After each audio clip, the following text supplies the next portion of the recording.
Hi, my name is Kaitlyn Rohde, and I'm in 8th grade and I'm homeschooled. Like, actually homeschooled. Not like coronavirus homeschooled, but actually homeschooled. Being homeschooled and completing 2 years of discipleship confirmation with Lila DeJulio, I have had the opportunity to study who God is and what His Word says to us and about us, and how God works in us today. A topic that is brought up often when talking about God is this idea of suffering, or bad things happening to good people. We see bad things happening all around us every day, and it makes it hard for people to think that a good and powerful God would allow all this to happen. However, when we look in the Bible, we see people who have had bad things happen to them and how God helped them through their hard times and made goodness in their darkness. These people teach us how to have strong faith and how to trust God in our hard times. I have been in discipleship class called The Way for the past 2 years and have had the opportunity to study more in depth both the New and the Old Testament. In the Bible, there's a tremendous amount of bad things happening to good people. Joseph, Job, Jesus, and Stephen were all extremely good people who had bad things happen to them, but God helped them every step of the way.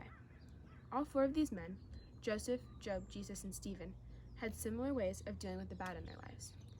They used their talents that God had given them in miraculous ways.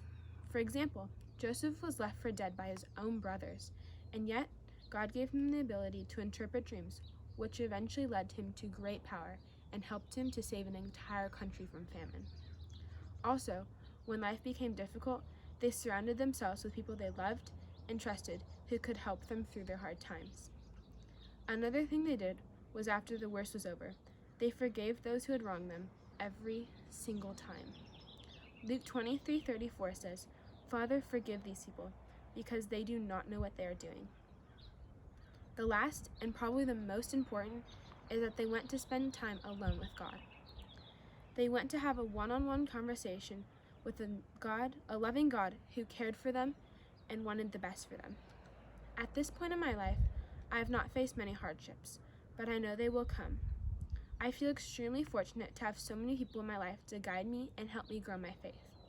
Also, as a benefit of homeschooling, I have been able to study the Bible in school and out of school with my friends.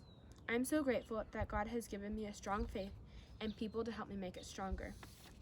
I know that bad times will come because in the Bible it says in John 16:33, "In the world you have trouble, but take heart, I have overcome the world." I am so grateful that when these hard times do come, I will have amazing friends and mentors to help me. Use what God has given me. Forgive even when it feels impossible, and best of all, I will have God on my side, ready to help me through every step of the way.